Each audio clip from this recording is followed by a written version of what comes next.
London earlier today outside the city's American embassy and vowed that Islam will triumph and that America will pay for the death of the terrorist leader. And joining me with analysis, former White House Special Counsel Lanny Davis and the author of Because They Hate, the president of Act for America, Brigitte Gabriel. Guys, welcome to the program. Let's start with the photos. Lanny, from a legal standpoint, I think there's a very good chance, but Casey says the same thing, that the administration does not win this battle.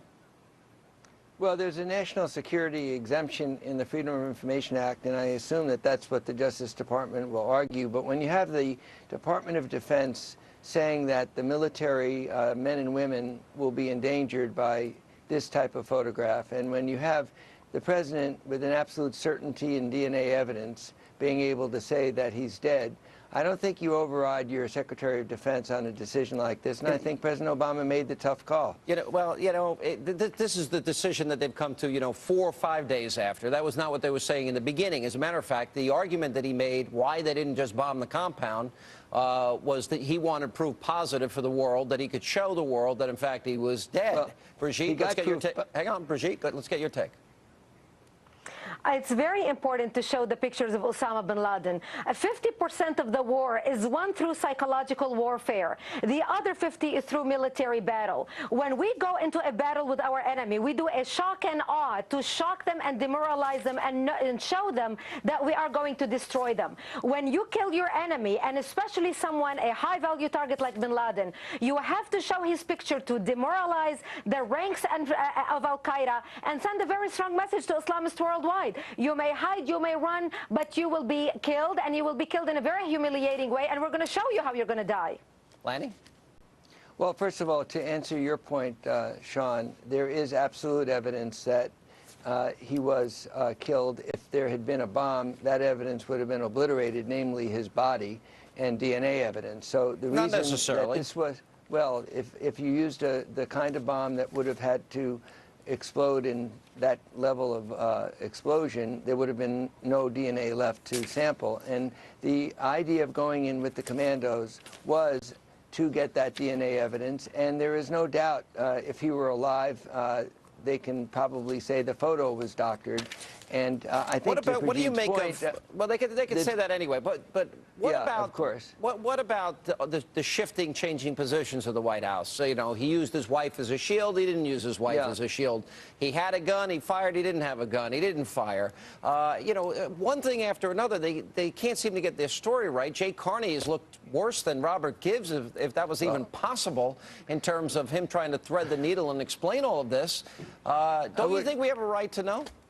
Well, I've kind of been there, done that about the kind of information that's available to you when a story is breaking isn't always correct. Jay Carney's speaking what he's being told, and Mr. Brennan and other people involved in the Pentagon should have gotten this straight before putting anything out. I think they've admitted to making that mistake, but I agree with you, Sean. This is not that surprising that it takes a while to piece together the story, and the leaks did lead to an It's not leaks. impression. These were definitive statements that have now been contradicted by the same administration, and so it raises. Look, I'm with you. I am 100% certain bin Laden's dead, but I want to send a message to every terrorist. We're going to hunt you down. We're going to find you if it takes 9.5 years or 9 weeks. And we are going to shoot you dead, and this is what you're going to look like. So I think it's in everybody's best interest. We just have a disagreement. What do you make, Brigitte? I'll ask you this. A lot has been made, and there is video of this burial at sea. Now, we're told on the one hand that he is not a Muslim because he represents a hijacked version of Islam, which believes in 72 virgins in heaven. And yet they go through all this effort to bury him within 24 hours at sea. All these efforts to clean the body, all these efforts to wrap him up, all these efforts, 40 minutes on the USS Carl Vinson, translated into Arabic. And here is the confusion and the wrong messages we are sending to the world. It shows our enemy that we ourselves are not clear as to who we're fighting and what we're fighting really. The president's talking from both sides of his mouth. He's not really a Muslim, but we give him a burial like an Islamic royalty. And this is what is validating the radical Islamist point of view of their supremacy over the United States and their supremacist ideology, because they are looking at America's behavior and they are thinking, look, look, even Americans subconsciously acknowledge that our religion is superior to theirs, and they must do these rituals in order to honor a falling shaheed like Osama bin Laden. They're using it to their advantage. Actually, that is boosting their morale, and it's making us look weaker. And I wish the president did not do that. That was the wrong move. Lanny, I think there's something here. There's a hypersensitivity. He's not a Muslim, but he gets full customary Islamic burial. 40 minutes interpreted into Arabic aboard a U.S. warship. Don't you think that's a bit overboard on their part? Look, you're second-guessing members of the intelligence community and our military when you say that this is. You think he deserved that, Lanny? I think that it was a strategic judgment. That was a wise judgment, yes, because it would. So a terrorist that killed 3,000 Americans whose remains we didn't find deserves a full Islamic funeral, even though they're telling us he's not a Muslim. You are second-guessing our military and our intelligence community. If you disagree with that, no, I'm second-guessing the hypersensitivity because there's a naivete in here that they wait a minute. They think that they can reach out and that the Islamic world somehow is going to look at this as a sign of, you know, that we're really not against them when we've never been at war with Muslims, but we've been at war against radical Islamists.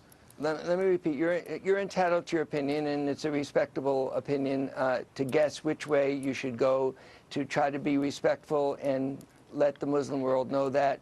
But we have intelligence community and military community people who planned this, not Barack Obama It sounds alone, like appeasement the entire to me. community that Sean Hannity is second-guessing, and you have a right to do that, but I'll respect their judgment. It's not about Barack Obama, it's about the whole community. You're saying that bin Laden deserved a 40-minute funeral, full Islamic funeral, all customs. I don't think he deserved anything. I think he's a murdering thug, but I think the strategic gets a funeral deserving of, as the strategic judgment by our Defense Department and our intelligence community was, yes, Lanny, that seems to be your fallback. I think there's a fact. Brigitte, do you view this as, do you think the Muslim world that maybe the president was trying to appeal to here, are they going to see this as strength or weakness? I believe weakness. They're going to see it as weakness and forget respect. The man was a murderer's thug. Why are we respecting him and giving him these rights? Exactly. No, we're not respecting him. We're making a strategic judgment about not inflaming people that puts our service people at risk.